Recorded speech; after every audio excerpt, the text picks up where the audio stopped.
Votre programme d'information avec l'UIL, l'Université internationale de Libreville, le fleuron de la formation universitaire en Afrique.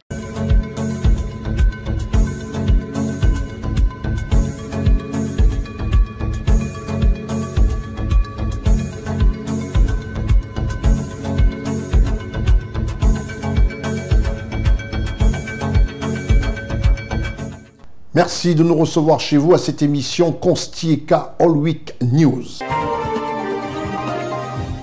Dans cette émission qui reprend complètement son rythme habituel, maintenant que les lampions se sont pratiquement éteints sur la canne qui a baissé l'Afrique, qui a bercé d'ailleurs la planète, nous retrouvons le rythme et parler de nos chefs d'État et surtout nos dirigeants politiques qui, eux, n'ont pas arrêté de travailler, n'ont pas arrêté de penser au bonheur de leur population. Nous irons faire un tour du côté du Sénégal, du Gabon, du Congo, du Cameroun, du Tchad, de la Côte d'Ivoire qui rythmera cette émission aussi.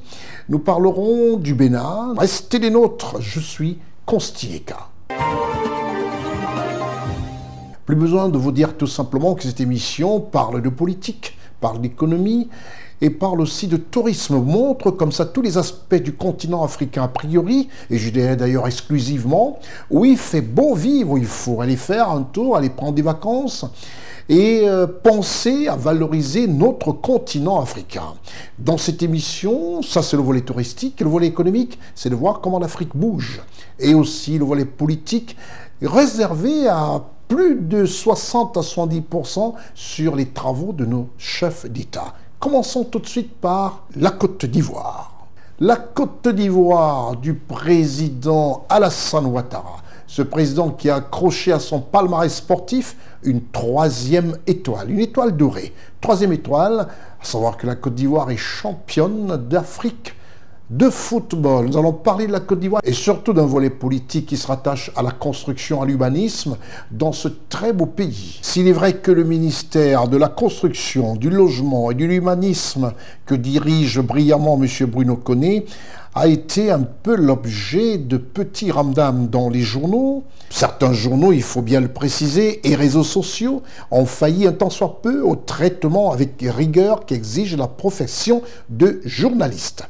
Le quotidien Le Miroir, par la plume de sœur Bamba Alex Suleiman, a recadré avec la dextérité de la profession qu'on lui reconnaît à tous égards, en reprécisant le rôle de journaliste qui doit informer sur la base des faits avérés, puisqu'étant un éducateur et un éveilleur de conscience.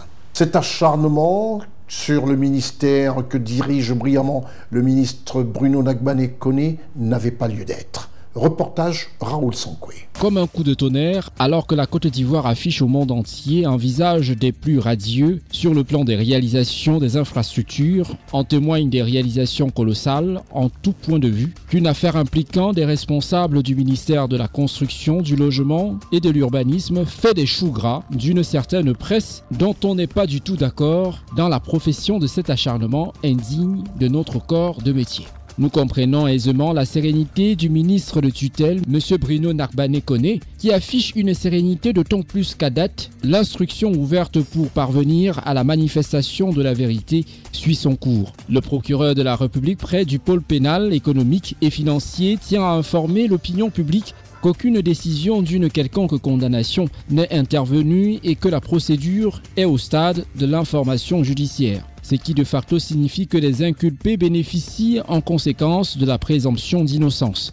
Notre noble métier ne devrait pas céder la place au buzz envahissant des réseaux sociaux qui implique chacun de nous dans l'exercice du journalisme à informer sur la base des faits avérés, mêlés au code de l'éducation et des veilleurs de conscience, ce qui doit faire de nous des artisans de paix, protégeant ainsi la paix sociale au niveau individuel et collectif. Ceux qui naïvement penseraient tirer les marrons du feu en livrant en victimes expiratoires d'honnêtes responsables de la haute administration peuvent se rendre compte de la vanité de leur collusion avec les forces obscurantistes. La mafia du foncier a désormais du fil à retordre. La clé de voûte du dispositif de délivrance des actes ne saurait être ébranlée par les cris d'orfraie des marchands du sommeil qui essaime l'écosystème du foncier ivoirien. Le ministre Bruno Koné est un responsable rigoureux et intègre. Ses collaborateurs sont des boucliers opposés au bradage de la terre de Dieu par certains villageois véreux qui oublient leur rôle d'équité et de protection de tous leurs enfants, et ce, d'où qu'ils proviennent. Dans notre pays, terre d'hospitalité, de fraternité et de solidarité, nous refusons les lynchages. Encore moins de voir les citoyens honnêtes qui s'acquittent de leurs devoirs jetés en pâture aux prédateurs et autres charlatans qui vendent du rêve aux éventuels acquéreurs de terrain habitués par la volonté honnête d'en acquérir. C'est pourquoi l'État à qui appartient la terre doit revenir aux valeurs cultes de la pleine propriété, faire la purge coutumière, dédommager et réguler en toute sérénité les attributions de l'eau. La situation actuelle demande cette décision.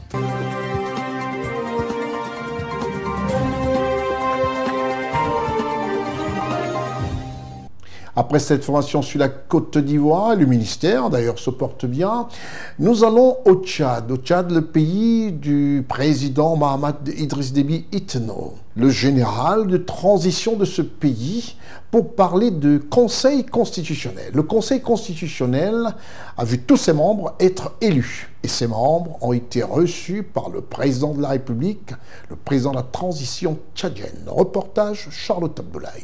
Après la prestation de serment des membres non magistrats et l'installation de 9 juges constitutionnels dans leurs fonctions, l'équipe du Conseil constitutionnel a procédé à la désignation du président et du vice-président de l'institution. À l'issue du huis clos et par un vote consensuel, Maître Jean-Bernard Padaré a été élu président du Conseil constitutionnel et Madame Amina Radouma Haché, vice-présidente par leur père. Après cette désignation, ils sont venus informer le président de transition, président de la République, chef de l'État, le général Mahamat Idriss Déby Itno, de leur délibération. Le président de la République a félicité les élus et leurs pairs, soulignant l'importance de leur responsabilité en tant que juge constitutionnel. Il les a exhortés à travailler avec diligence et responsabilité dans l'exercice de leurs fonctions. Maître Jean-Bernard Padaré s'est réjoui quant au choix porté sur sa personne et d'y mesurer le poids de la responsabilité qui pèse désormais sur ses épaules. Il entend l'assumer avec dextérité, bien entendu, avec toute son équipe. C'est une lourde responsabilité. Nous avons des missions à accomplir. Nous sommes attendus par le peuple tchadien, nous sommes attendus par la République. Et nous ferons, parce que nous sommes le maillon essentiel pour le retour à l'ordre constitutionnel, nous ferons ce qui est possible de manière objective, transparente, indépendante, de façon à ce que tout soit mis en œuvre pour que le Tchad retrouve la normalité. Et je m'engage à faire en sorte que collectivement, nous menions cette mission à bon port. C'est une étape cruciale dans le processus démocratique et ainsi que de la refondation du Tchad avec Maître Jean-Bernard Padaré comme président du Conseil constitutionnel. Il s'engage à guider l'institution dans son rôle essentiel notamment, juger de la constitutionnalité des lois, des traités et des accords internationaux, des contentieux électoraux et des droits fondamentaux du pays.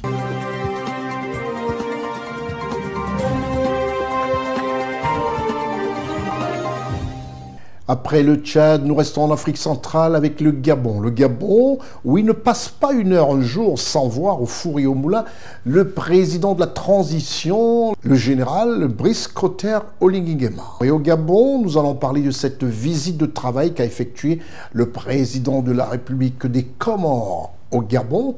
Il a été accueilli et reçu par le président de la République gabonaise, le général Brice Clotaire Oligui Nguema. Reportage Charlotte Abdoulaye.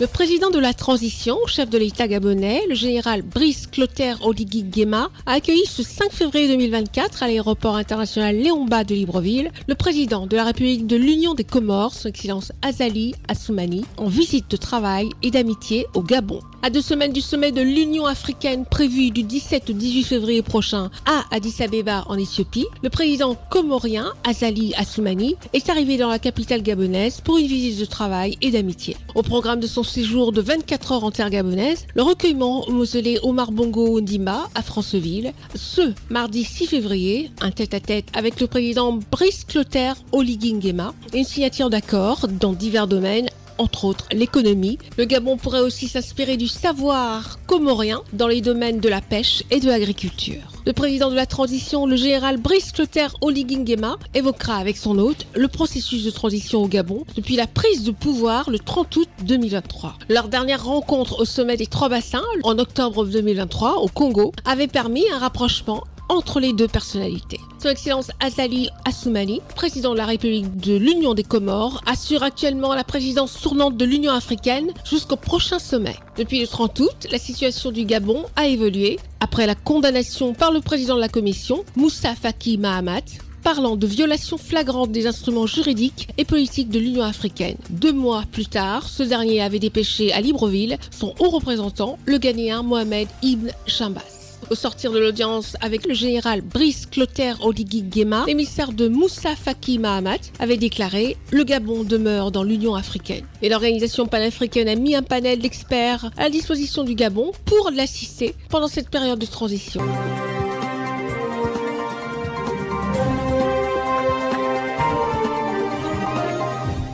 Eh oui, que l'Afrique bouge, les présidents se consultent pour le bonheur des Africains. Ils sont toujours au travail au four et au moulin.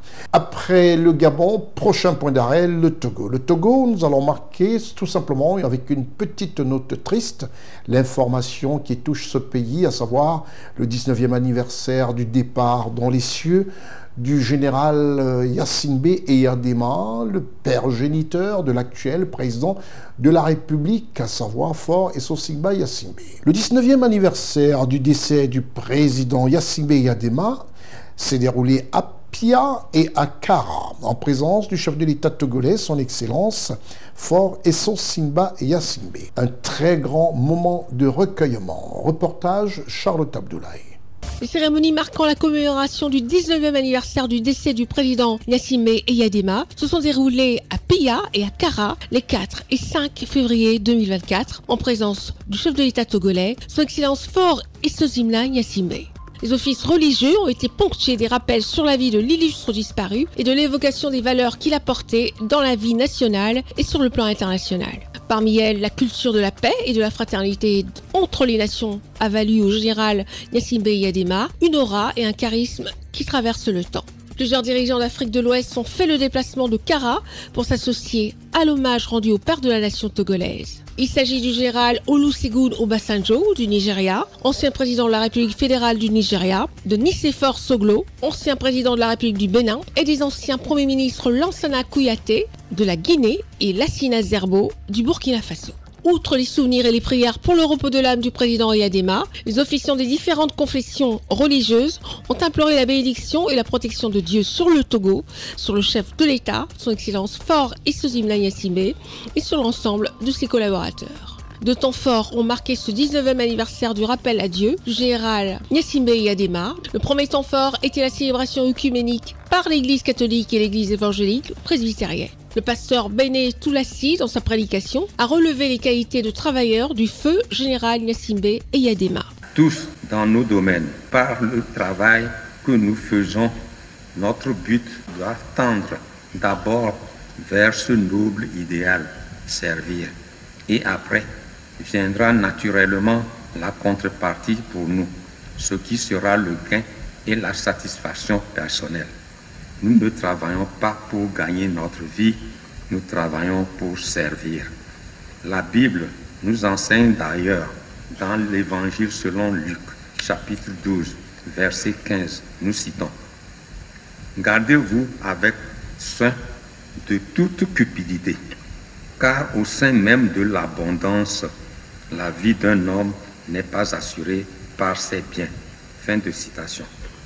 Travailler, produire pour servir, nous voyons l'exemple le plus éloquent dans la nature. Le cas le plus typique est celui des arbres fruitiers. Prenons le manguier par exemple. Il porte ses fruits, non pour lui-même, mais pour les autres.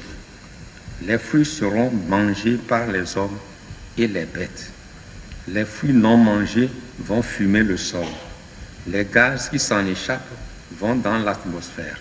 Ainsi, le manguier, comme les autres arbres fruitiers, travaille pour les autres, pour la nature. Le deuxième temps fort de cette cérémonie était la prière musulmane. Pour cette communauté, le général Gnassingbé Eyadema a consacré sa vie à la consolidation du développement, du bien commun, mais surtout de la paix. Grand visionnaire et guidé essentiellement par l'intérêt général et l'amour pour la patrie, l'action du groupe a été sa force. La vie de Papa Eyadema s'inscrit dans un grand document à 2 tomes. Le tome 1 nous enseigne les grandes valeurs de la paix et l'intérêt à les sauvegarder. Et le tome 2 nous rappelle la nécessité de maintenir la cohésion nationale et de poursuivre la consolidation du patriotisme et de la souveraineté du Togo, quels que soient les fléaux qui s'opposent. C'est pourquoi, en ce moment où nous prions pour le Père de la Nation, nos prières vont vers les pays où la paix est menacée et particulièrement ceux de la sous-région ouest africaine. Puisse Allah éloigner de nous ces phénomènes qui, depuis un moment, tentent de déstabiliser l'unité sous-régionale pour laquelle Papa Eyadema avait beaucoup œuvré. 19 ans après le décès du président Eyadema, l'implication du Togo dans la recherche de la paix reste notable. Lomé a été consacrée capitale de la paix, du dialogue, de la méditation et de la tolérance en octobre 2022. Cet héritage impérissable contribue à former la trame de la vision du développement mise en œuvre par le président de la République, notamment à travers la feuille de route gouvernementale Togo 2025 qui vise à construire un pays en paix, une nation stable, avec une croissance économique inclusive et durable. Pour rappel, général Gnassingbé Eyadema est décédé le 5 février 2005. Outre les activités commémoratives à Kara, des prières ont été dites dans plusieurs localités de toutes les régions du pays.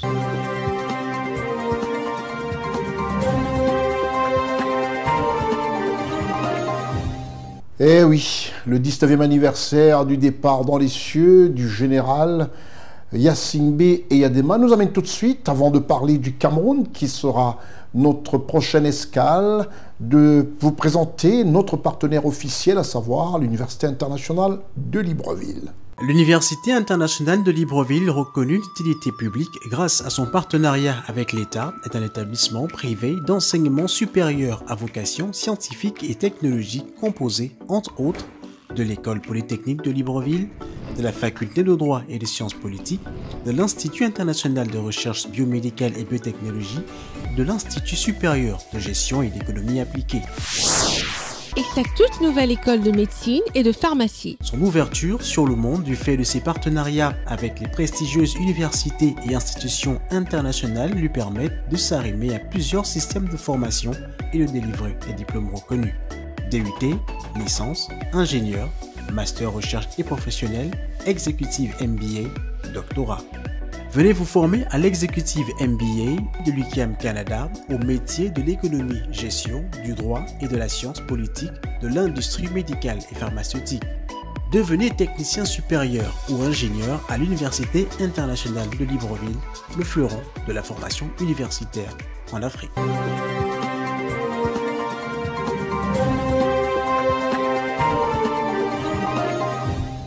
À l'Université internationale de Libreville, qui forme les cadres africains, qui forme tous ceux qui devront directement nourrir le marché du travail africain, nous allons parler du Cameroun. Au Cameroun, où s'est déroulée une manifestation politique, une manifestation d'envergure, je dirais même nationale, puisque c'était par décret présidentiel. En présence de plusieurs personnalités dans la région du littoral, le Cameroun, et surtout dans la capitale économique Douala, le nouveau préfet du Vouri a été installé. Reportage Stéphane Egou, Raoul Sankoué. La cérémonie solennelle d'installation de Siliar Marim Vogo comme le nouveau préfet départemental du Vouri s'est tenue ce mardi 6 février 2024 à la place de la BCK. Cette cérémonie de passation de commandement entre le préfet sortant Benjamin Boutou et entrant du Vouri, Siliar Marim Vogo, a été présidée par le gouverneur de la région du littoral, Samuel Dieudonné Iva Diboa, en présence des membres du gouvernement, des élus locaux, des autorités traditionnelles et religieuses, les opérateurs économiques, les membres de la société civile et de plusieurs autres personnalités. Celui-ci n'a pas manqué de rappeler au nouveau préfet ses missions et les grands défis qui l'attendent. Monsieur le préfet, en utilisant les mécanismes prévus par les textes en vigueur, les instructions de la hiérarchie, en étant juste, en évitant de succomber aux tentations, parce qu'il y en aura, monsieur le préfet, dans le Wouri, vous surmonterez tous ces obstacles. Cependant, si par un fâcheux concours de circonstances, vous faites le choix du gain facile, vous serez peut-être riche, mais il sera fort probable que vous ne soyez plus préfet. À la suite de l'opération Douala Clean City, enclenchée par le maire de la ville, sous la supervision de votre prédécesseur et dont la vôtre ce jour, et afin de conserver une âme saine dans un corps sain, soyez la peau de l'assainissement tout azimut dans les arrondissements et centres commerciaux, car la santé n'a pas de prix. Le préfet Siliar Marib Vogo remplace à la tête du département du Wouri Benjamin Boutou, admis à faire valoir ses droits à la retraite. C'est dans une ambiance chaleureuse que les autorités administratives et politiques, les chefs traditionnels ainsi que les populations de la ville de Douala ont accueilli le nouveau préfet départemental du Wouri. La première des choses, c'est de dire un sincère merci au préfet qui est sortant, qui a quand même fait un travail louable malgré ses faiblesses. Il est resté un homme intègre, il a fait ce qu'il devrait faire pour maintenir la ville de Douala et le département du Wouri totalement, plus ou moins, au moins en sécurité, malgré les désordres que nous avons. Mais ce qui m'intéresse, c'est le panorama surtout du nouveau préfet qui, à partir de ce qu'il est, à partir de son CV, on comprend qu'il a vraiment de l'expérience. D'abord, plusieurs fois, il a été premier adjoint au préfet. Plusieurs fois, il a été sous-préfet. Plusieurs fois, il a été préfet. Désormais, c'est comme la troisième ou quatrième fois qu'il est en train d'être nommé préfet.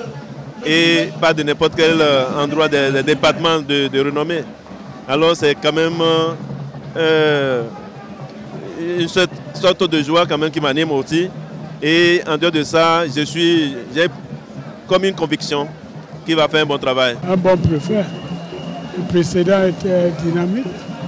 Il a eu son histoire, son époque. Là, on va entrer dans les périodes des élections.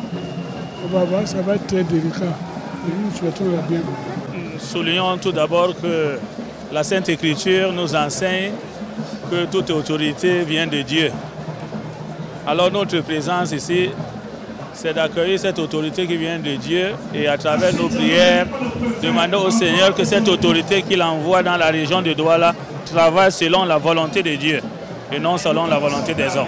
Siliar Marib Vogo était jusqu'à sa nomination préfet du département de la Mvila à Ebolova dans la région du Sud Cameroun depuis 2019. Il prend ainsi le commandement dans une circonscription administrative où l'insécurité, le désordre urbain, les litiges fonciers sont là quelques problèmes qui font le quotidien des populations de cette partie du pays. Et le nouveau préfet du Wouri dit déjà être au four et au moulin. Nous devons intégrer le changement de paradigme auquel le chef d'État nous convie en passant d'une administration de puissance publique à une administration de service public. Et le critère par excellence d'implémentation de cette nouvelle dynamique, ce sera la décentralisation. Et vous avez suivi le maire de la ville dans l'ensemble des expectations qu'il fourbit à notre endroit.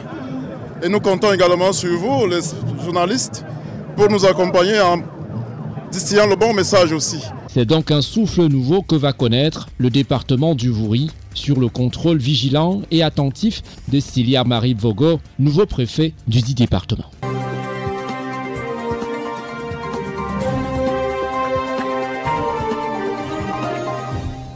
Allons tout de suite au Bénin, le pays du président Patrice Talon. Patrice Talon, qui à travers une conférence de presse n'est pas allé de main morte, a pris les choses en main en décriant une situation qui mine l'UMOA, qui mine la CEDEAO. Le président de la République du Bénin, son Excellence Patrice Talon, clarifie sa position sur le retrait des États qui composent l'AES de la CEDEAO, à savoir le Niger, le Mali et le Burkina Faso. Une situation quelque peu inquiétante et qui a attiré l'attention fort belle du président de la République du Bénin et qui ne va pas de même honte avec des mots précis comme nous le reporte ici Charlotte Abdoulaye. Le ramollissement du chef de l'État béninois, son Excellence Patrice Talon, dans la crise nigérienne, le temps des menaces et des exigences de la CEDEAO n'est plus à l'ordre du jour. Le président de la République du Bénin, son Excellence Patrice Talon, est agacé par des sanctions qui ont trop duré. Et nous sommes les premiers à vouloir que les sanctions s'arrêtent. Moi, je suis pressé d'enlever les sanctions. Ça parce que ça pose des préjudices graves au Bénin. Non. Et je veux que les Béninois le sachent, ça. Ça cause des préjudices au Bénin, c'est sûr. Mais ça cause plus de préjudices au Niger qu'au Bénin. Nos frères nigériens souffrent plus que nous de ce qui se passe. Et ce sont nos frères et sœurs. Donc il est temps pour nous de lever ces mesures-là, qui n'étaient pas destinées à durer. Le président de la République du Bénin, son Excellence Patrice Talon, va plus loin en appelant ses pairs de la CEDEAO d'accepter la volonté de Niamey, Bamako et Ouagadougou. Si j'ai l'occasion de l'exprimer au sein de la conférence des chefs d'État, je le dirai, c'est qu'il faut tout laisser tomber. Que veulent les Maliens? C'est OK. Que veulent les Burkinabés? C'est OK. Que veulent les Nigériens? C'est OK pour que cette décision de séparer les peuples n'aille pas plus loin que l'intention ou à la déclaration. On peut le dire, revenir. Le chef de l'État béninois, son Excellence Patrice Talon, est loin de dédouaner les autorités de Niamey. Si la situation s'est dégradée, c'est aussi leur responsabilité dans la mesure où elles ont rompu tout contact. Et on a passé ce message au Niger. Je l'ai fait à titre personnel. Le moment est arrivé où nous devons dire, bon, maintenant, trêve des discussions, des relances, des recommandations, des sanctions et consorts. Dites-nous exactement ce que vous voulez, on va vous accompagner. J'ai dit, moi, personnellement, je suis prêt, au sein de la conférence des chefs d'État, à défendre la position qui est la mienne aujourd'hui en disant, le moment est arrivé pour qu'on fasse trêve de tout ça et qu'on repart de zéro et qu'on prenne acte de ce qui se passe. Et si les autorités nigériennes nous disent ce qu'ils veulent. Parce qu'après tout, personne de la conférence des chefs d'État ne peut dire au nom des Nigériens ce qu'ils veulent. Vous voulez une transition? Vous ne voulez pas une transition? Vous voulez une transition de 6 mois ou de 4 ans ou de 5 ans? Mais dites-le. Puisque la responsabilité nous impose de ne pas statuer dans le vide. Pour statuer, il faut quelque chose. Dites-nous ce que vous voulez, on va statuer dessus et puis on va vous accompagner. Parce que le peuple du Niger est en difficulté avec ces sanctions-là depuis. On n'a pas reçu de réponse. Oui à la levée des sanctions, oui au dialogue. Le chef de l'État béninois est contre le retrait des 3 pays de la CEDEAO. J'ai parlé au téléphone avec un des 3 présidents. À un moment donné, il faut tout dire. Et je lui ai dit, c'est pas bien. Moi, je conçois que les présidents du Niger, du Burkina disent à un moment donné, on suspend notre participation aux organes de ces institutions-là. Ça se comprendrait. Mais dire que je veux détacher le peuple burkinabé, malien, nigérien du peuple béninois, togolais, sénégalais, qu'on soit, le problème, c'est pas entre les peuples. Or, ces décisions qu'ils ont prises sont des décisions qui séparent les peuples. Et ça, c'est pas normal. Et c'est pour ça que moi, celui à qui j'ai parlé tantôt, j'ai dit, ça allait trop loin. Nous allons trop loin, là. Il faut qu'on se revoie. Alors que dire du Sénégal qui met l'organisation régionale face à ses responsabilités? Et ce qu'on observe au Sénégal qui est regrettable est de nature aujourd'hui à nous interpeller sur le rôle des communautés auxquelles nous appartenons. Est-ce que la CEDEAO, l'UMOA, cette fois-ci doit condamner ou non? Est-ce qu'elle doit condamner ou non? Quand on condamne, on dit qu'il ne faut pas condamner. Quand on sanctionne, on dit qu'il ne faut pas sanctionner. Il faut faire quoi? On va dire oui, mais si vous avez condamné ici, il faut condamner là. D'accord, on l'a fait. Après le Mali, la Guinée, le Burkina, on l'a fait. On dit bon, 1, 2 fois. Vous savez que le Burkina n'a pas été sanctionné. Du tout. Mais le Niger, oui, parce qu'on a dit, à un moment donné, trop c'est trop. Ce trop c'est trop là continue. Il y a encore un trop qui vient dessus. Il faut faire quoi? Est-ce que la CEDEAO doit condamner? Dire non, ce n'est pas admissible. Non, revenir en arrière. Non, si ce n'est pas fait, voilà les sanctions.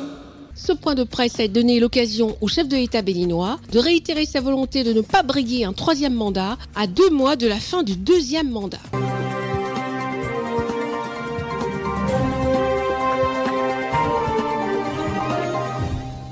Nous quittons le Bénin pour la Côte d'Ivoire. Nous allons parler d'un département ministériel, le ministère de la Défense nationale, présidé par le ministre d'État, ministre de la Défense nationale, M. Téné-Birahima Ouattara.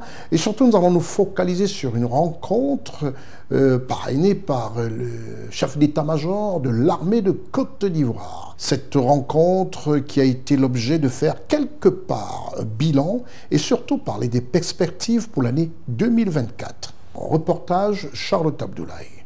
En 2023, l'armée ivoirienne s'est dotée de moyens logistiques de dernière génération et d'un personnel dévoué à la discipline. Elle a été jalonnée de moments intenses d'activité à travers des initiatives telles que la frontière étanche et la zone opérationnelle Nord, afin de faire face aux menaces dans le Nord et l'Ouest de la Côte d'Ivoire. L'événement majeur pendant cette période a été la libération de nos frères d'armes détenus illégalement au Mali qui ont retrouvé le sol ivoirien le 7 janvier 2023.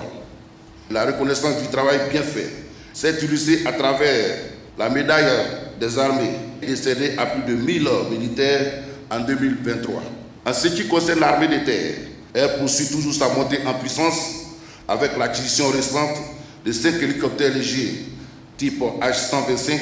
Quant à la marine nationale, l'État de Côte d'Ivoire a renforcé ses capacités avec l'acquisition de 2 patrouilleurs de haute mer, de 2 vedettes blindées et d'un système de drone. Les FACI ont rempli avec brio leur mission spécifique. Dans son allocution de circonstance, le chef d'état-major général des armées, le général de corps d'armée Lassina Doumbia, a mis à profit le cadre de cette rencontre bilan pour partager avec ses collaborateurs un aperçu des défis à venir de l'armée ivoirienne. Les efforts entrepris par le gouvernement durant l'année écoulée devraient se poursuivre durant l'année 2024, selon notre plan d'action FACI 2025 et conformément à la vision portée par le président de la République, chef suprême des armées, à qui j'exprime ma profonde reconnaissance. Il s'agira d'adopter une stratégie intégrée visant à renforcer substantiellement notre capacité, tant en ressources humaines que techniques et technologiques, de sorte à marquer notre présence dans les 4 dimensions.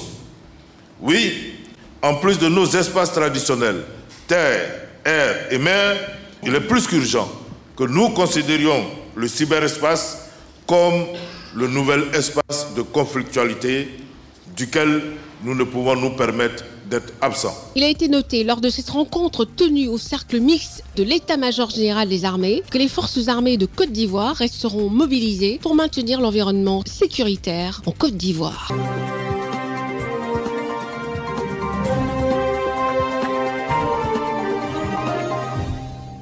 Restons toujours en Côte d'Ivoire pour parler de la visite de la directrice générale de l'UNESCO qui n'a pas échappé à l'œil de la caméra de notre reporter spécial Ousmana Coulibaly. Le chef de l'État ivoirien, son Excellence Alassane Ouattara, a reçu dans sa résidence privée du Golfe à Abidjan Madame Audrey Azoulay, directrice générale de l'UNESCO. Reportage Ousmana Coulibaly et Charlotte Abdoulaye.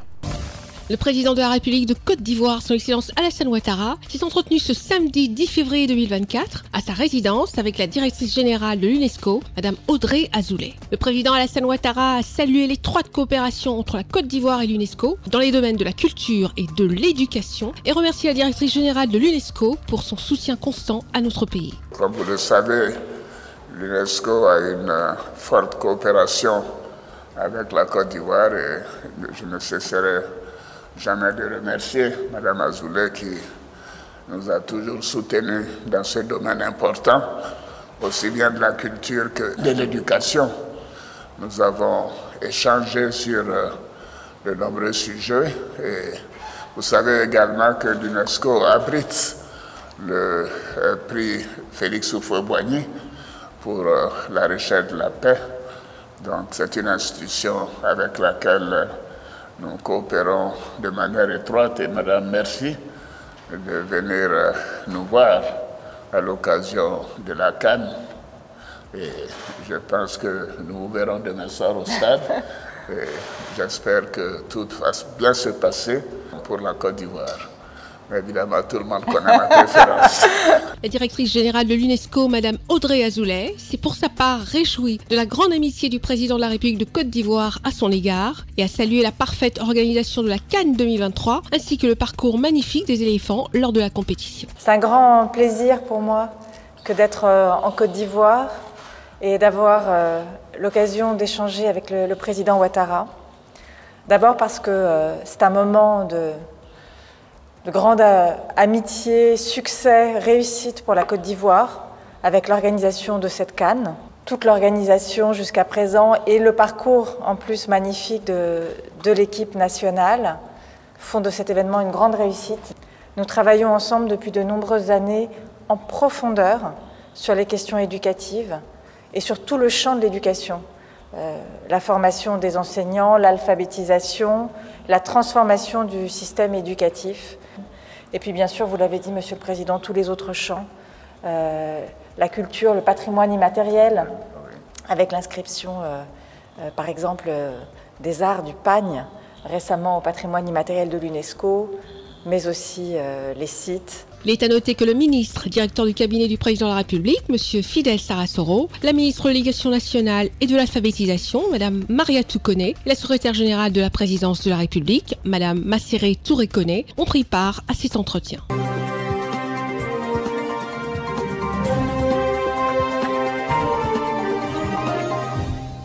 Après cette visite de la directrice générale de l'UNESCO, nous repartons au pays du président Faure Issou-Sinma-Yassimbe, c'est-à-dire le Togo, ce petit havre de paix, ce petit îlot, je dirais, ce petit pays mais grand de par ses compétences et surtout par tout ce qu'il génère. Le président de la République du Togo, son Excellence Faure Issou-Sinma-Yassimbe, a accordé une audience au révérend pasteur Oxopark. Reportage Charlotte Abdoulaye.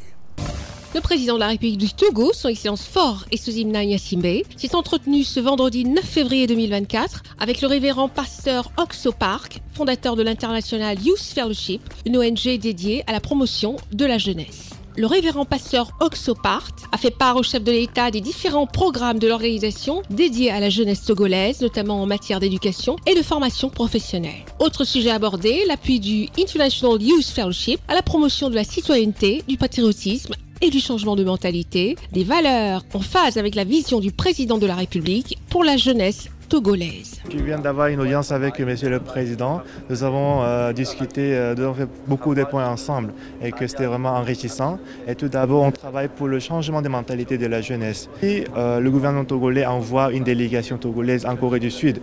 Ils vont voir notre formation, ce que nous faisons. Et après, si c'est bon, on va envoyer nos professeurs pour le changement de mentalité, pour éduquer les jeunes, pour inculquer le patriotisme. Comme la Corée s'est développée, on croit que le Togo peut devenir un grand pays, qu'on a fait vraiment des discussions enrichissantes et nous sommes prêts pour travailler pour le Togo avec beaucoup de projets de construire 100 centres de formation pour la jeunesse. International Youth Fellowship est une ONG sud-coréenne présente dans plusieurs pays. Elle est engagée depuis 2001 dans la formation de la jeunesse en développement personnel, leadership et entrepreneuriat, ainsi que dans la construction du multiculturalisme, la promotion de la diversité culturelle, des valeurs républicaines, du leadership et du développement humain.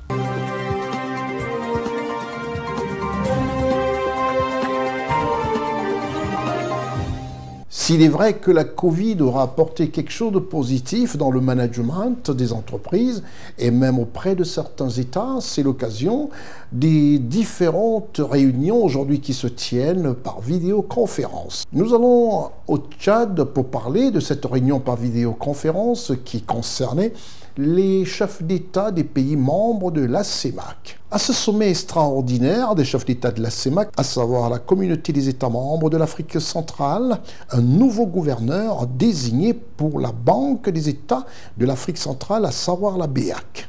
Reportage Charlotte Abdoulaye. Le président de la transition, président de la République du Tchad, chef de l'État, le général Mahamat Idriss Déby Itno, a participé ce 9 février 2024 par visioconférence à une session extraordinaire de la conférence des chefs d'État et de gouvernement de la CEMAC. Convoqué par le président en exercice de la CEMAC, le président de la République de Centrafrique, le professeur Faustin Archange, Archange Touadéra, cette session a acté la nomination du nouveau gouverneur de la BEAC et du directeur général. Le gouverneur sortant, le tchadien Abbas Mahamat Toli, a été, quant à lui, adoubé par les chefs de l'État de la CEMAC comme candidat au poste de président de la Banque africaine de développement, la BAD. Cette session extraordinaire de la conférence des chefs d'État de la CEMAC a discuté de la vacance de pouvoir à la tête de la Banque des États de l'Afrique centrale, occasionnée par la fin du mandat de M. Abbas Mahamat Toli, ainsi que d'autres réajustements à opérer à la tête de quelques institutions communautaires.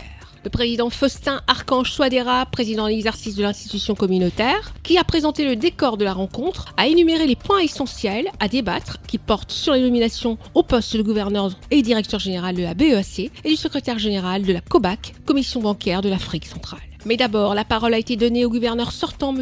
Abbas Mahamat Toli, pour la présentation de son rapport. C'est dans un contexte très difficile caractérisé par la récession économique, notamment la chute des cours des matières premières, l'insécurité dans la sous-région, le Covid-19 et la guerre russo-ukrainienne que s'est déroulé le mandat, mais M. Abbas Mahamat Toli, grâce au soutien multiforme des chefs d'État de la communauté, a su insuffler une dynamique économique réconfortante dans la zone CEMAC. C'est un bilan exhaustif énumérant les réalisations, les réformes structurelles, ainsi que les défis qui se posent à la dynamique de l'institution que M.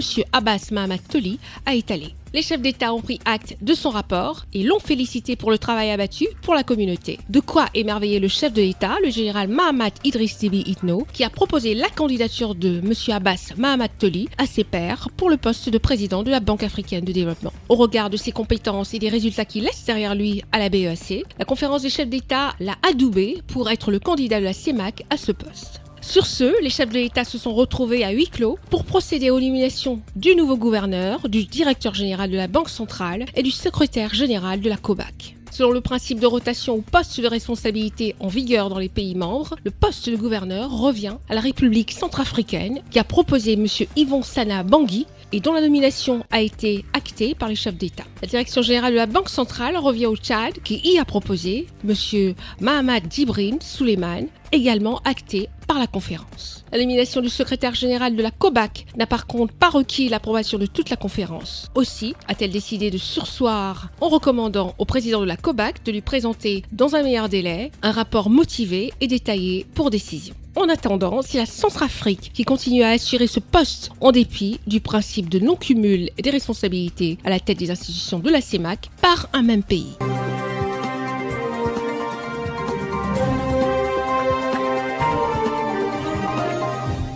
Je disais tantôt que l'information politico-économico et touristique rythme cette émission constituée Carl Week News, émission hebdomadaire qui vous est proposée sur vos chaînes de télévision. Nous allons parler du Sénégal. Le Sénégal où l'ambiance est mi-figue, mi-raisin, avec une vision potable et je dirais de paix que prône le président actuel du Sénégal, le président Macky Sall. Le Sénégal, comme je le disais tantôt, qui est entre le oui et le non pour les reports des élections présidentielles, mais selon la vision du président Macky Sall, qui s'est exprimé d'ailleurs avec clarté et respect pour son peuple et pour la paix au Sénégal. Cette vision n'obéit qu'à une seule chose, permettre au Sénégal d'organiser les élections présidentielles sans remous dans la paix. Reportage Raoul Sankoué. Le président de la République du Sénégal, son Excellence Macky Sall, a défendu sa position liée au report des élections présidentielles prévues le 25 février au 15 décembre 2024, tout en refusant les accusations selon lesquelles il tenterait de s'accrocher au pouvoir après cet acte de report des élections. Je suis pour un processus inclusif, transparent et apaisé qui permette un passage de relais dans la douceur et dans la paix. C'est ça qui est le plus important pour notre pays aujourd'hui. Vous avez raison, l'Afrique de l'Ouest aujourd'hui vit des moments extrêmement difficiles. Ce n'est pas au moment où moi j'ai fini mon terme que je vais m'inventer une nouvelle carrière de dictateur ou de non-démocrate. C'est un tableau qu'on peint, mais qui ne correspond pas à mon profil, qui ne correspond pas à ma personnalité et qui ne correspond pas à la réalité. La réalité, c'est que s'il n'y avait pas eu ces contestations crescendo, malgré les manquement, on aurait pu aller vers les élections. Selon le président sénégalais, le pays a besoin de plus de temps pour résoudre un déficit concernant la disqualification de certains candidats. Le report de la présidentielle au Sénégal provoque de violentes manifestations malgré l'appel au dialogue. Le dialogue, pour moi, peut démarrer à tout moment à partir de la semaine prochaine, mais je pense qu'il y a des préalables si nous voulons qu'il soit une réussite. Et parmi ces préalables, c'est d'abord d'établir la confiance entre les acteurs et c'est l'apaisement. Il faut apaiser et aller au dialogue. Donc, peut-être d'ici quelques semaines, 1 ou 2 semaines maximum, si les acteurs l'acceptent, je constate avec beaucoup d'intérêt, de plus en plus d'acteurs qui sont d'accord pour l'idée du dialogue, ça veut dire qu'on peut arriver à quelque chose assez rapidement. Élu président de la République en 2012, le président Macky Sall, dont son mandat arrive à expiration le 2 avril 2024, a reporté les élections présidentielles prévues le 25 février au 15 décembre 2024. Le Parlement sénégalais a d'ailleurs voté ce 12 février 2024 en faveur de ce report. Au Sénégal, la situation reste tendue. Les protestations contre la décision du report, selon de nombreux experts, risquent de causer l'instabilité du pays. L'opposition continue d'appeler à la mobilisation dans les prochains jours.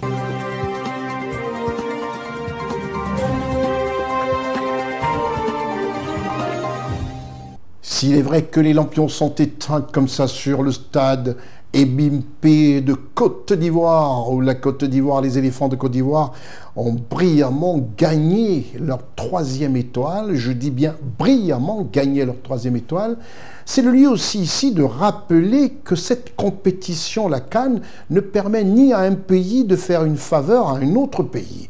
C'est une compétition où on prend les premiers, les deuxièmes et on repêche les meilleurs 3e, dont la Côte d'Ivoire doit sa participation à la suite de cette compétition par ses compétences et son mérite, le plus simplement. D'autant plus que ce sont des règles qui ont été définies par la Confédération africaine de football, à savoir la CAF. La Côte d'Ivoire s'est retrouvée meilleure 3e et ainsi a parcouru son chemin avec un patriotisme avéré et a fini par gagner sa propre CAN organisée en Côte d'Ivoire. C'était toute à la joie du chef de l'État de Côte d'Ivoire, son Excellence, le président Alassane Ouattara, qui a tout mis en œuvre pour permettre aux 23 pays qui ont pris d'assaut la Côte d'Ivoire de passer un mois de ferveur, un mois où rien n'est à redire. Le chef de l'État ivoirien, son Excellence Alassane Ouattara, a présidé la cérémonie officielle de réception de l'équipe nationale de football Les Éléphants au palais présidentiel. Faye Hermès est rentré définitivement dans l'histoire.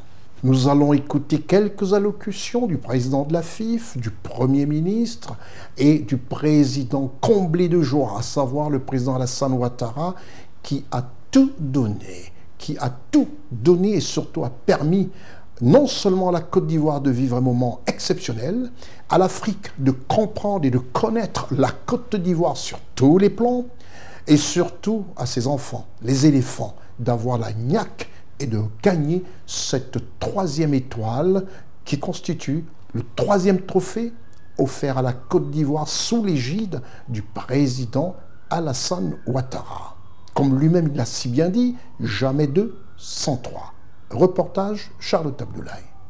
Après avoir été sacré champion d'Afrique au stade olympique Alassane Ouattara d'Ebimpe ce 11 février 2024, les célébrations de l'équipe de football de Côte d'Ivoire se sont poursuivies le lundi 12 février 2024 avec une parade dans le district d'Abidjan ainsi que la présentation du trophée de champion d'Afrique au peuple ivoirien au stade Félix Houphouët-Boigny d'Abidjan. Ce mardi 13 février 2024, à l'occasion de la victoire de la Côte d'Ivoire à la Coupe d'Afrique des Nations, les joueurs, les entraîneurs et les officiels ont été reçus par le président de la République de Côte d'Ivoire, Son Excellence Alassane Ouattara, lors d'une réception au palais présidentiel. Les éléphants de Côte d'Ivoire ont été chaleureusement accueillis à leur entrée dans la salle des Pas Perdus au palais de la présidence de la République de Côte d'Ivoire. L'événement a été marqué par la remise des distinctions aux joueurs et aux membres de l'encadrement, la remise symbolique du trophée de champion d'Afrique au chef de l'État ivoirien, Son Excellence Alassane Ouattara, Ouattara, le premier capitaine des éléphants de Côte d'Ivoire. Ainsi, au titre des distinctions, 50 joueurs et encadreurs ont été honorés dans l'Ordre national de la République de Côte d'Ivoire, dont 4 dans le grade de commandeur, 12 en qualité d'officier et 34 dans le grade de chevalier. Après la remise des distinctions, le président de la Fédération ivoirienne de football, M. Idriss Diallo, a pris la parole pour remercier le chef de l'État ivoirien, son Excellence Alassane Ouattara, et lui rendre hommage. À Dieu Tout-Puissant revient la gloire et à Dieu nous rendons grâce. Excellence, Monsieur le Président de la République, voici votre commando, voici votre trophée, voici votre 3e étoile. Le porte-parole des joueurs, Max Alain Gradel, a remercié particulièrement le président de la République de Côte d'Ivoire, son Excellence Alassane Ouattara, pour le message de soutien et d'encouragement qu'il leur a adressé le 29 janvier 2024, après la défaite contre la Guinée équatoriale, et qui a été source de remobilisation et de motivation pour l'équipe. Nous avons énormément appris au soir du 29 janvier, où nous perdions contre la Guinée équatoriale. Et puis, il y a eu ce message que vous avez posté, ce message qui disait de ne pas se décourager et que vous aviez la certitude que la Côte d'Ivoire aura la CAN une 3e fois très bientôt. Cette remise de distinction honorifique a été suivie de la remise des récompenses de la République de Côte d'Ivoire à ses vaillants fils qui ont hissé très haut le drapeau national. Le chef de l'État, premier capitaine des éléphants, me charge de vous faire les annonces suivantes. Pour le staff technique, une enveloppe 400 millions de francs CFA. Pour l'entraîneur, une enveloppe de 100 millions de francs CFA. J'en arrive aux joueurs. Chaque joueur, une villa de 50 millions de francs. Chaque joueur, une enveloppe de 50 millions de francs CFA. Dans son intervention, le président de la République de Côte d'Ivoire, son Excellence Alassane Ouattara, a rendu un vibrant hommage aux joueurs, à l'entraîneur principal Emers Faye, son adjoint Guy Demel, à l'encadrement et tout le staff technique qui par cette victoire ont procuré du bonheur à l'ensemble des Ivoiriens. Bravo, bravo, bravo à vous. Et je peux vous dire que cette médaille n'a pas de prix. Vraiment. Oui, la Côte d'Ivoire est championne d'Afrique. Tous les Ivoiriens, sans exception, étaient non seulement en soutien, mais aussi en prière. Levez-vous pour dire « Vive la Côte d'Ivoire ». Et nous sommes fiers d'être Ivoiriens. Merci beaucoup. Merci. Il s'agissait pour le président de la République de Côte d'Ivoire de témoigner sa reconnaissance et surtout sa confiance à cette équipe qui a fait preuve de bravoure et de résilience tout au long de la Coupe d'Afrique des Nations Total Énergie 2023. Il est à noter que la 34e édition de la Coupe d'Afrique des Nations de football a débuté le samedi 13 janvier 2024 avec 24 équipes réparties dans 6 poules de 4 équipes chacune. La compétition s'est déroulée sur 6 stades et dans 5 villes du pays, Abidjan, Yamoussoukro, Bouaké, Korogo et San Pedro. Les 2 objectifs ont été atteints. Nous ne pouvons que remercier Monsieur le Président de la République, chef de l'État, qui a soutenu la candidature de la Côte d'Ivoire à l'organisation et qui a mis tous les moyens pour que les infrastructures sportives, non sportives, puissent être mises à la disposition des 24 équipes. Nous voulons donc profiter de cet instant-là pour rendre gloire à Dieu, parce que celui qui a permis aujourd'hui que la Côte d'Ivoire soit au sommet de l'Afrique, il a démontré tout le parcours de cette compétition. Je pense que c'est une parfaite occasion de communion entre les Ivoiriens, mais c'est une parfaite occasion également de se projeter dans l'avenir.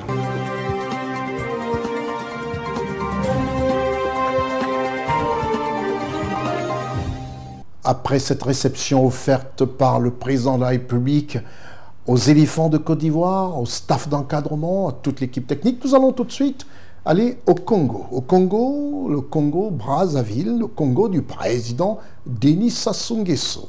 Le président congolais, son Excellence Denis Sassou Nguesso, a reçu à Brazzaville son homologue togolais Faure Essosinba Yassingbe.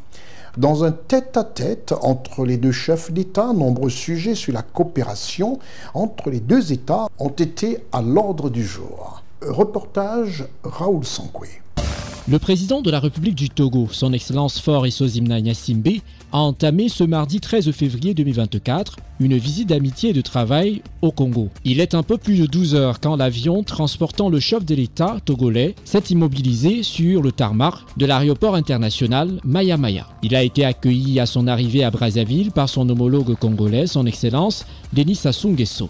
Un accueil fraternel, signe de l'excellente relation d'amitié et de coopération qui lie le Congo et la République du Togo. Plus tard, les deux dirigeants ont eu un entretien en tête-à-tête, au cours duquel ils ont passé en revue la coopération bilatérale, notamment dans les domaines de l'économie, du commercial et de l'environnement. Pour rappel, depuis le règne de Feu Eyandema, l'ancien président de la République du Togo, dont son Excellence Faure Esozimna Gnassingbé est l'illustre successeur, la fraternité créée a donné aux relations entre les deux pays une qualité fondée sur le respect mutuel ainsi que sur la considération. Les deux peuples se vouent une affection qui a tissé des liens insolubles dont la vitalité et l'enthousiasme n'ont pas faibli depuis l'accession au pouvoir du président de la République du Togo, son Excellence Faure Esozimna Gnassingbé.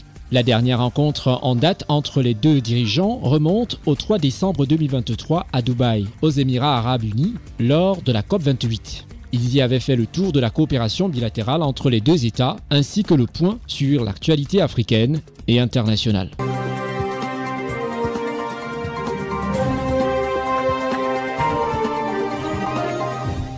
Après cette visite entre les deux chefs d'État, l'un de l'Afrique de l'Ouest, à savoir Faure Esozimna Gnassingbé du Togo, et le président de la République congolaise, son Excellence Denis Sassou Nguesso, nous allons boucler avec le Conseil des ministres qui a directement suivi la victoire des éléphants. Point d'attente en Côte d'Ivoire. Déjà la victoire le dimanche. Lundi, les éléphants de Côte d'Ivoire ont remercié tous les supporters ivoiriens, tous les habitants de la Côte d'Ivoire par une parade dans toute la ville d'Abidjan. Ensuite, le mardi, le président de la République, le Premier ministre et tous les hauts dirigeants des grandes institutions ont reçu au palais présidentiel les éléphants de Côte d'Ivoire. Et mercredi, tout de suite après, le président de la République présidait le Conseil des ministres, comme pour dire pas de répit, pas de repos pour le président Alassane Ouattara, son Premier ministre et les membres du gouvernement.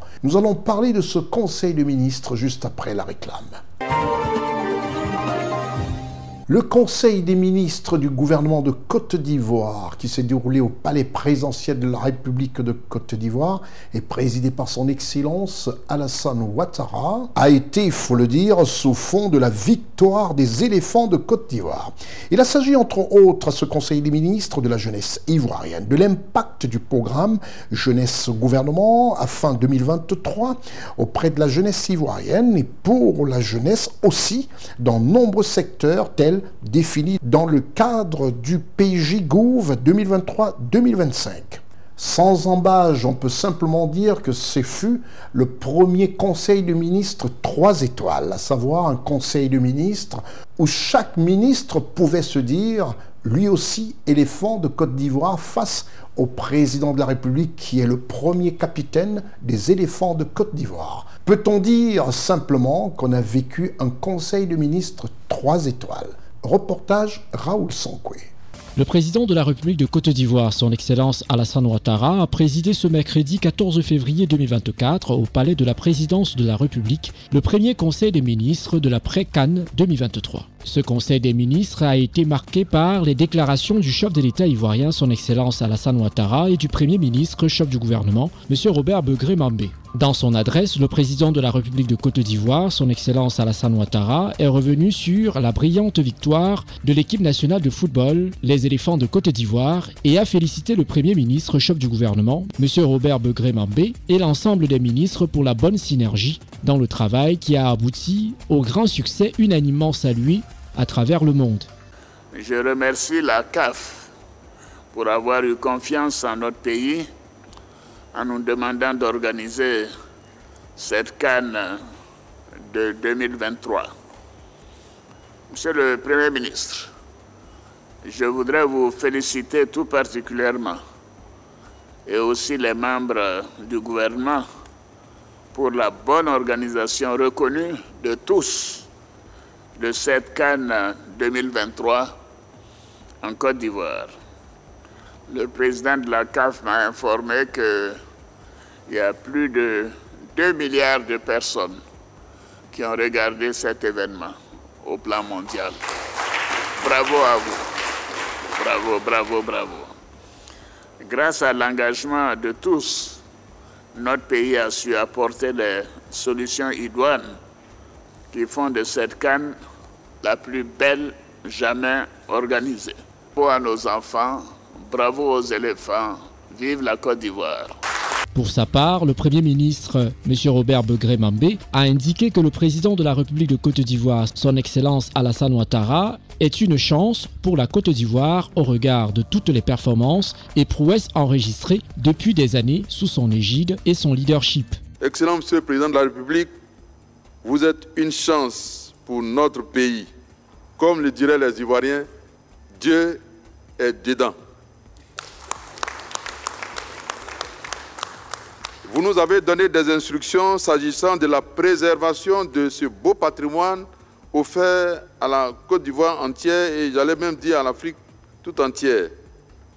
Nous vous soumettrons dans les jours qui viennent toutes les options préparées pour avoir vos directives dans le souci de préserver ce beau patrimoine. Le Conseil des ministres avait dans son ordre du jour l'examen de 5 projets de loi, 9 projets de décret et 4 communications dont une relative au bilan partiel des actions menées par le gouvernement dans le cadre du plan d'action 2023-2025 relative à la promotion de la jeunesse. Le Conseil a été informé que le vice-président de la République de Côte d'Ivoire, M. Thiemo Komieliet Koné, représentera le président de la République de Côte d'Ivoire, son Excellence Alassane Ouattara, à la 37e session des chefs d'État et de gouvernement de l'Union africaine à Addis Abeba, en Éthiopie.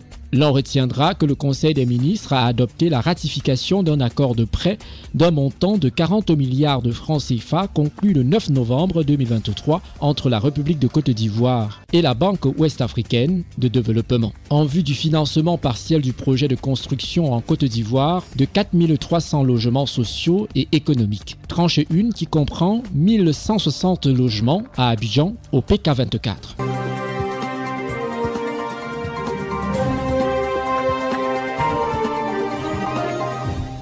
Après ce conseil de ministres présidé par son Excellence le Président Alassane Ouattara, plus besoin de vous demander de rester scotché sur votre petit écran 24 heures sur 24, c'est normal, qui est cette chaîne 24 heures sur 24 qui vous procure de l'information et tout ce que vous voulez savoir. C'était votre programme d'information avec l'UIL, l'Université internationale de Libreville, le fleuron de la formation universitaire en Afrique. C'est terminé pour ce programme, mais je donnerai quelques petites vacances à mes équipes de reportage qui ont été à Korogo, San Pedro, Bouaké, Yamoussoukro, Abidjan, les 2 stades et Bimpe et le stade Félix Houphouët-Boigny pour couvrir cette CAN 2023, l'édition 2023. Et ils sont rentrés essorés. C'est vraiment avec difficulté qu'ils ont assuré le tournage de cette émission. Je profite ici pour remercier toute l'équipe de CNN et leur donner 2 jours de vacances pour essayer de reprendre des forces après cette CAN. Je suis Consti Eka. Au revoir.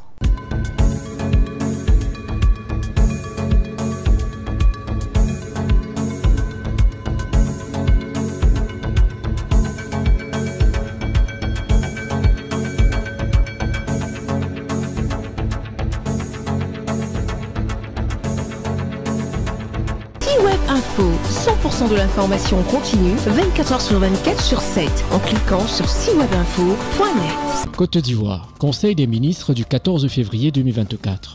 Web Info, 100% de l'information continue, 24 heures sur 24 sur 7, en cliquant sur siwebinfo.net. Le président de la République de Côte d'Ivoire, son Excellence Alassane Ouattara, a présidé ce mercredi 14 février 2024 au palais de la présidence de la République le premier conseil des ministres de la pré-CAN 2023. Ce conseil des ministres a été marqué par les déclarations du chef de l'État ivoirien, son Excellence Alassane Ouattara, et du premier ministre, chef du gouvernement, M. Robert Begré-Mambé. Dans son adresse, le président de la République de Côte d'Ivoire, son Excellence Alassane Ouattara, est revenu sur la brillante victoire de l'équipe nationale de football, les éléphants de Côte d'Ivoire, et a félicité le Premier ministre, chef du gouvernement, M. Robert Begré Mambé, et l'ensemble des ministres pour la bonne synergie dans le travail qui a abouti au grand succès unanimement salué à travers le monde. Je remercie la CAF pour avoir eu confiance en notre pays en nous demandant d'organiser cette CAN de 2023. Monsieur le Premier ministre, je voudrais vous féliciter tout particulièrement et aussi les membres du gouvernement pour la bonne organisation reconnue de tous de cette CAN 2023 en Côte d'Ivoire. Le président de la CAF m'a informé qu'il y a plus de 2 milliards de personnes qui ont regardé cet événement au plan mondial. Bravo à vous. Bravo, bravo, bravo. Grâce à l'engagement de tous, notre pays a su apporter les solutions idoines qui font de cette CAN la plus belle jamais organisée. Bravo à nos enfants, bravo aux éléphants, vive la Côte d'Ivoire. Pour sa part, le Premier ministre, M. Robert Begré Mambé, a indiqué que le président de la République de Côte d'Ivoire, son Excellence Alassane Ouattara, est une chance pour la Côte d'Ivoire au regard de toutes les performances et prouesses enregistrées depuis des années sous son égide et son leadership. Excellent Monsieur le Président de la République, vous êtes une chance pour notre pays. Comme le diraient les Ivoiriens, Dieu est dedans. Vous nous avez donné des instructions s'agissant de la préservation de ce beau patrimoine offert à la Côte d'Ivoire entière et j'allais même dire à l'Afrique tout entière. Nous vous soumettrons dans les jours qui viennent toutes les options préparées pour avoir vos directives dans le souci de préserver ce beau patrimoine. Le Conseil des ministres avait dans son ordre du jour l'examen de 5 projets de loi, 9 projets de décret et 4 communications dont une relative au bilan partiel des actions menées par le gouvernement dans le cadre du plan d'action 2023-2025 relative à la promotion de la jeunesse. Le Conseil a été informé que le vice-président de la République de Côte d'Ivoire, M. Thiemo Komieliet Koné, représentera le président de la République de Côte d'Ivoire, son Excellence Alassane Ouattara, à la 37e session des chefs d'État et de gouvernement de l'Union africaine à Addis Abeba, en Éthiopie. L'on retiendra que le Conseil des ministres a adopté la ratification d'un accord de prêt d'un montant de 40 milliards de francs CFA conclu le 9 novembre 2023 entre la République de Côte d'Ivoire et la Banque ouest-africaine de développement, en vue du financement partiel du projet de construction en Côte d'Ivoire de 4300 logements sociaux et économiques. Tranche 1 qui comprend 1160 logements à Abidjan au PK24. Retrouvez toute l'actualité afro-mondiale en ligne et en multidiffusion sur CWeb Info et plateformes digitales Facebook, YouTube, Instagram et en simultané sur Radio Voltage 2.